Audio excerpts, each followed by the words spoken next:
I'll send it to directors because that's who I have in the email list. But if you're a teacher and you want to drop your email in the chat, I'll be sure to send it to you as well, so you have it directly.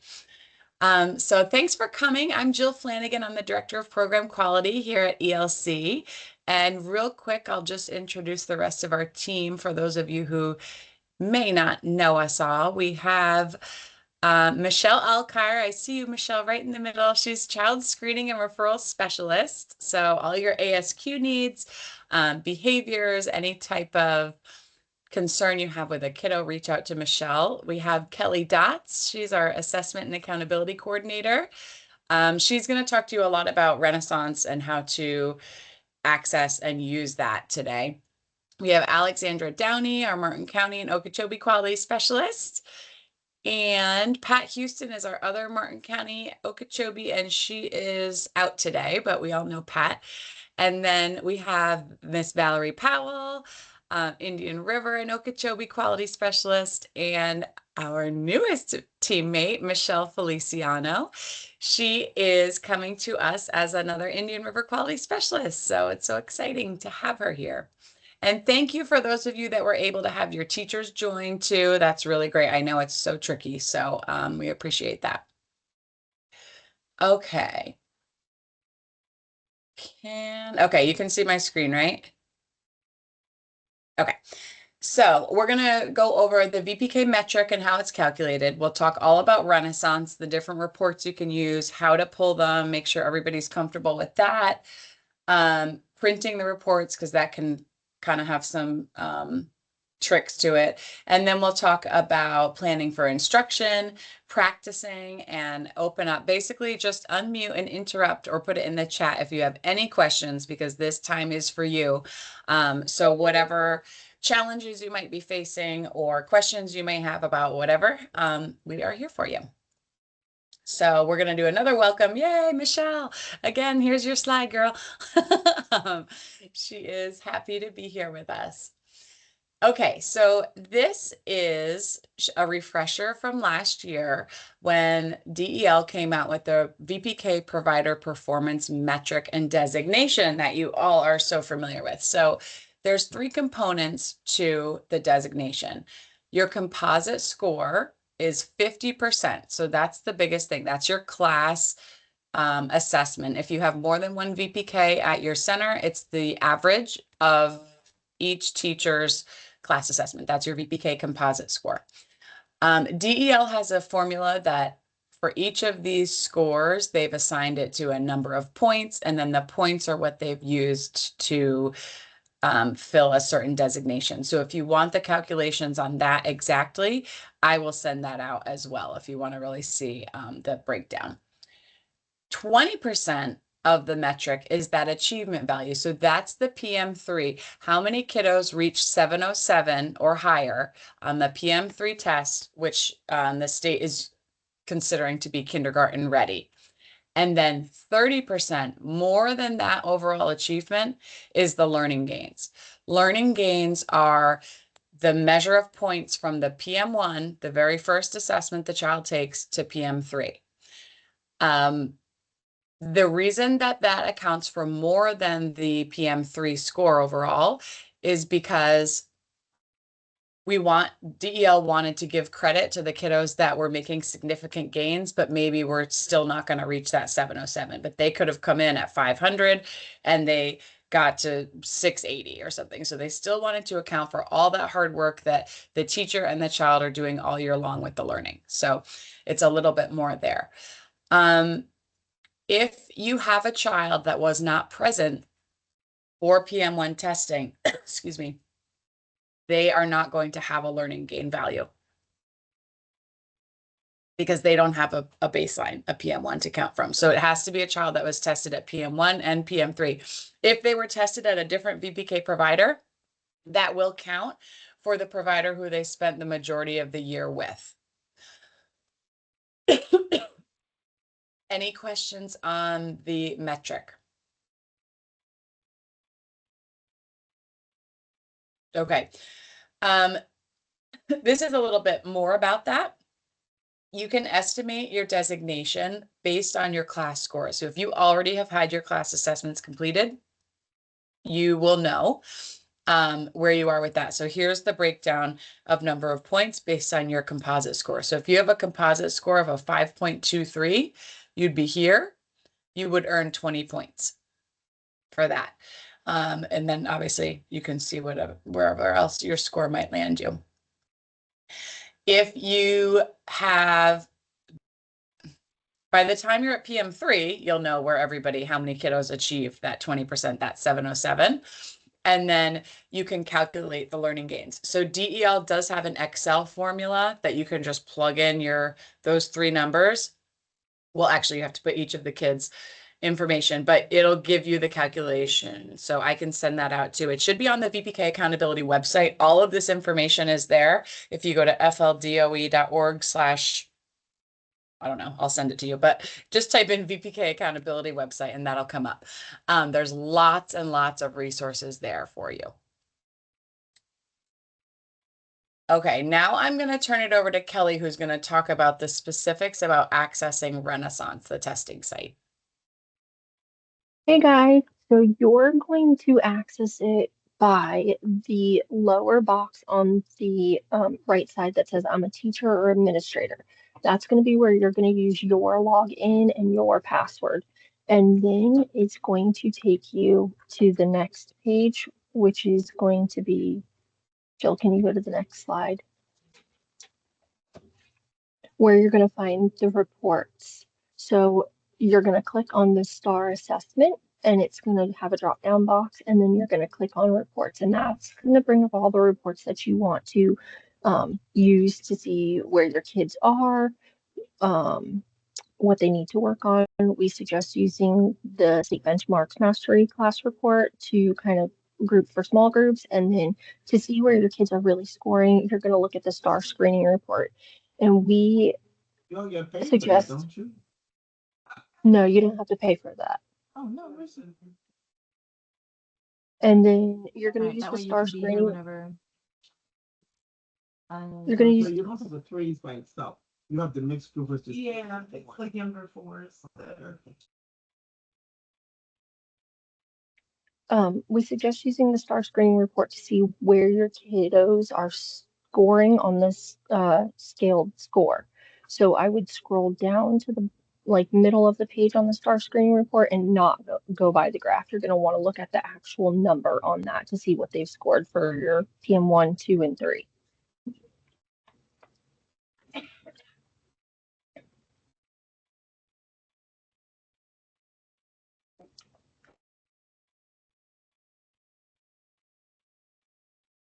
To access the STAR screening report, the custom PM dates is the PM dates that Kelly Dots will send you when your window is.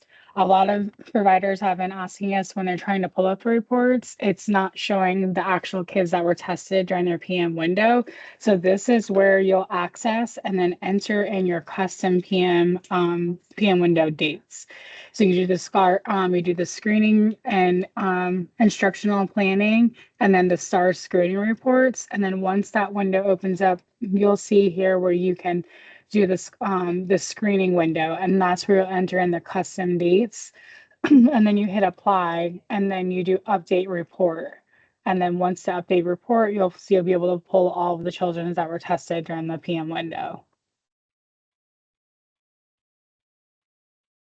And it's really important that you use the custom dates, otherwise it's not going to be accurate. You have to put your own school's dates. Yeah, so a lot of the times when you pull up the report and you don't use the current dates, it won't show all the children that were tested during your window. So they have a defaulted PM1, PM2, or spring and fall and stuff like that are posted there. You don't want to click on those. You want to do the custom window dates of your specific window dates. And if you do not know them, you can reach out to your quality specialist, or you can reach out to Kelly Dots, and then we'll send it over to you. Yes, Lisa, we can send you your specific PM3 start dates, but it's going to be your last 30 calendar days of your VPK program. So if you've had any calendar changes at all the entire VPK program year, that will impact your windows. So anytime you make a calendar change, please, please, please make sure that you can reach out to us and update your window so that you know.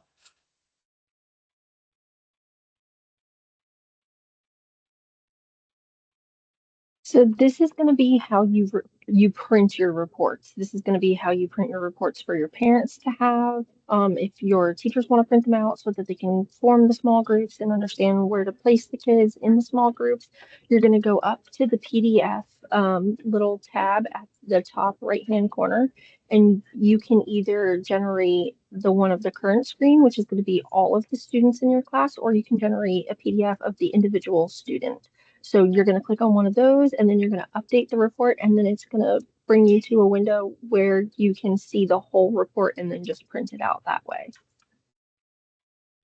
We recommend that you guys do print out your reports each PM 1, 2, and 3, because once the school year is over, they're going to be wiped from Renaissance, and then you won't be able to access them again. And that's going to be how, you can go back and say, okay, Johnny tested on this date, and this is what he started with his school scaled score, and then what he ended with, so that you can somewhat calculate your performance metric as well. Yes, good point. So save them. You can even go back now and save them for this school year because they will disappear. So we highly recommend that. This is a very useful report when you want to look at your entire class by standard. So this is called the State Benchmarks Mastery Class Report. We have whited out the name of the school and the children's names, but those would be here on the left-hand side. So it would say like John Smith, and then here's his scores for each of the standards. Now, in the green, obviously that's showing they're on level. They've mastered the skill. In the yellow is there an area that could need an intervention, and then in red, that's urgent intervention. They need specific targeted instruction. So when you're looking at a report like this, you can see that child C, D, and E are pretty solid with all of these standards. Child A needs a lot of support. And then if you look down this way, you can see who has the same common needs. So for example, if we look at this, uses increased vocabulary to describe objects, actions, and events. These guys have mastered that, but these three could use some work. So I could have a small group with them talking about descriptive language and how we can focus on vocabulary. We could show a picture, and then you can talk all about, what do you see here? There's a cat. There's a big furry cat. What other words can we use to build that vocabulary? This is where you're going to use this report to choose who's in which small group and for what skill. So if you need any assistance looking at this report and making small groups, please reach out to your quality specialists. That's what we're here for. We love to do that. We can help you find activities to target them, because that's so important. That's really how we're going to move the learning. We had a couple of questions I'm just seeing in the chat. Sorry. Grace Place had a calendar change. So yes, we can send you your updated windows. And then how can you print it all the way across? We have tried multiple different ways. Not sure. Let me go back. Oh, for this one, for this report. Okay. That I will have to look at. Does anybody know off the top of their head from our team? We can play around and Usually, oh, go ahead. usually when I do it, I have to go down and change it to where you can do a print to fit page. Yes, and then that's what I was even gonna with say, that, landscape. it takes legal paper. Mhm. And if you do landscape and fit to page, it's small, but you will be able to see it all on one page. Yes. Yes. Yeah, you need your microscope.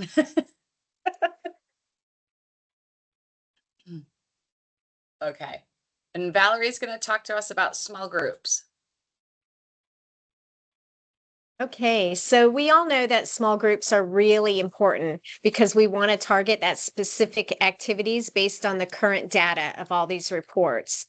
So the small groups are really best when you only have 2 to 5 students. And then you know that the small groups should be just 5 to 10 minutes.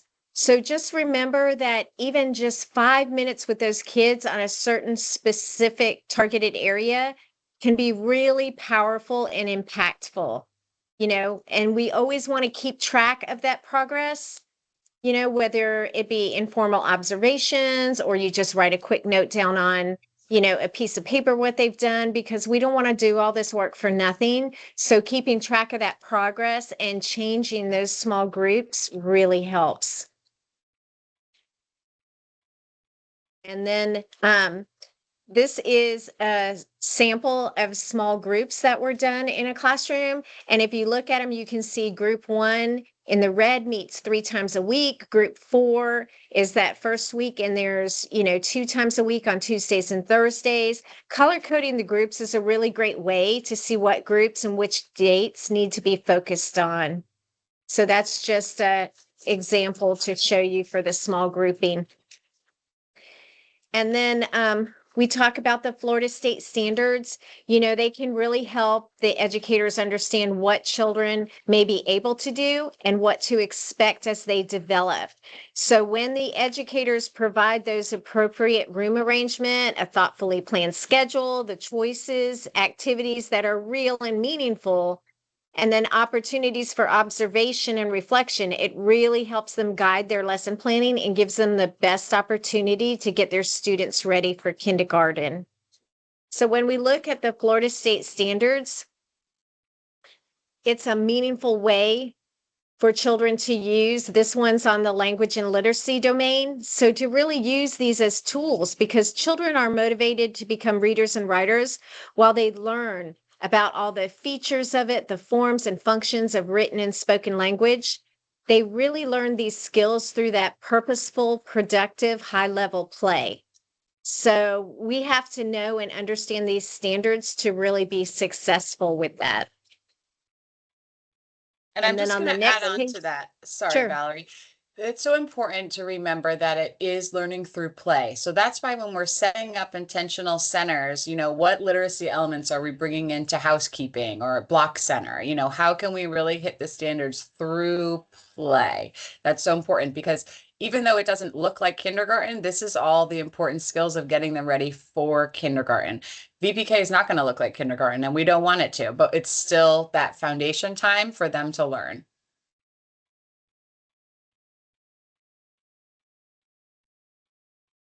And then we know that the preschoolers are really having that rapid development on language and emergent literacy during this time. So research always indicates that the best predictors of later reading success are those 3 items: the emergent literacy skills, alphabetic knowledge, phonological awareness, and then the oral language also is included in that. So the Florida Center for Reading Research has a teacher guide in it that walks you through all those processes. So they have that, they have the 60 activities aligned with the standards. It's a really helpful resource. And if you have technology in your classroom, this website also has some activities that can be done right on a smart board. So you're doing a circle time, or even if you have a tablet, you could pull it up on there and the kiddos can drag, which picture makes the k sound and drag the C over or whatever. But I mean, mostly these are for printing out, but they do have that capability for some.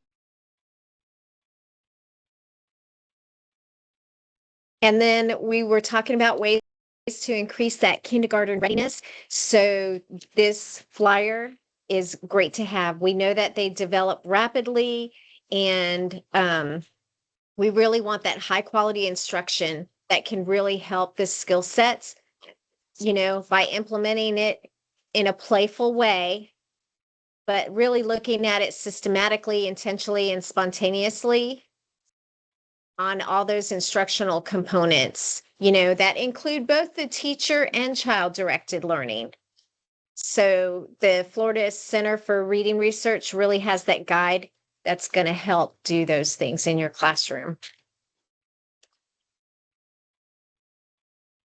And then we get down to read alouds. So we know that children who engage in frequent activities with books have those larger, more literate vocabularies and learn to read better than children who have few book experiences.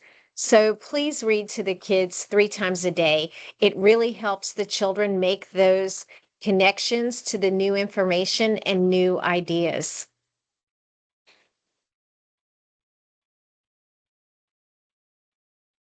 All right. And the last thing, thank you, Valerie. The last thing we're going to touch on is the opportunity that you have between your PM windows. So once PM2 has closed, which it is closed for everyone, Kelly. Okay. And then before PM3 opens, that's the opportunity to practice. Really what we want the children to be comfortable with is just navigating the website. Wait for the bunny, you know how the test operates, and it's not the quickest thing in the world. So just getting the children used to that wait time so they're not changing their answer, as they're waiting for the next question, or listen to the whole question. You can pull it up with just the speakers on and make sure the children understand how they're supposed to navigate it. Obviously, we're not doing prompting or anything along those lines, but just so they're comfortable navigating it, because we all know that one 20-minute assessment for a 4-year-old on a random Wednesday is not the most authentic assessment of their knowledge, but we want to try to eliminate some of the other barriers if we can. So just having them more comfortable with the website, I think will help. It's also a great time to practice. If you had any kiddos that you think their score was really off, like not a good representation, if they had a 650 on PM1 and then a 500 on PM2, and that that's not really in line with their day-to-day performance, put them on here, have them do a practice test. And just see, is it a navigational thing? Are they just clicking away? Like then you can intervene and say, okay, slow down, whatever. Because really the most important score that we're going to have is that PM3, is that end of year where they've learned everything, and you want to make sure that that's as accurate as it can be. Another important thing is, when your window is open, the first test that a child takes while that window is open is the only test that will count for them. So if they do it again in the window, it's not going to count. The state uses that first assessment during an open window for each child. So just be aware of that. Another important piece that I want to talk about is, when you're doing the testing, please make sure that you have them in the most ideal environment that your center can provide. So if you have the VPK lead and the director and the aide and maybe somebody else that have all done that STAR test administration training and uploaded their certificates into the portal, then any one of those people can give the assessment. So have somebody, as long as you're in ratio, if you have another qualified person, to take them out and test them in a quiet area, or even just in a quiet corner of the room, just to minimize distractions. It's hard enough with the 4-year-olds on the device trying to get them to listen and show what they know, so any way that we can provide a better testing environment for the child, will help. If you have questions about that, reach out to us. We're happy to say, yes, what you can and cannot do. We can come out, we can kind of walk through your space and see where you're currently testing, where might be a better area, whatever, what you're allowed to do in terms of testing. And it's also important that the teacher, of course, there's a reason to use headphones. You want the child to hear the test, and you can't leave the classroom, and this is your only option, then of course they need the headphones. But if they're in another quiet room and it's just the test administrator and the child, you don't need the headphones. Then you can hear what the test is saying and know if they're doing the right thing or not, if they're clicking too soon or whatever. That way, it can kind of guide you to support them with that navigation piece. Again, not prompting, not the content of the test and answering questions, but just making sure that they're attending and things like that. I think that was all we were going to say about that. Do we have questions or any discussion or anything we can help you with for now?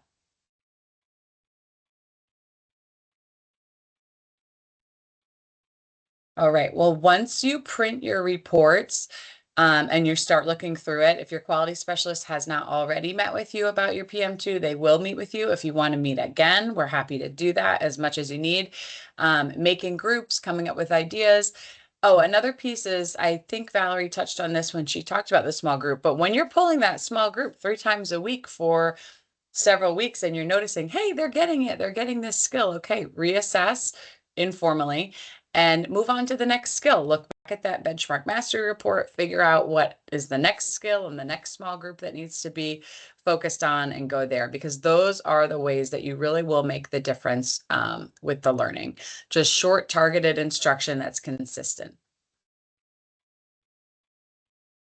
All right, well, I will send this out. I will send the slides. I will send I'm going to include this VPK provider performance metric guide that goes into a lot more detail so that you can go through the designations.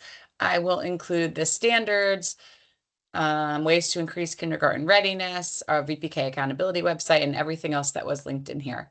If there's anything else you would like, let me know, or if you want to add, and I'll get these emails from the chat. If you want to add more teacher emails in the chat, please feel free, because this will stay open. But other than that, we thank you for joining us and hope you have an awesome afternoon. Thank you. That was such great information. Thank Oh, you. Thank Bye, you ladies. for coming.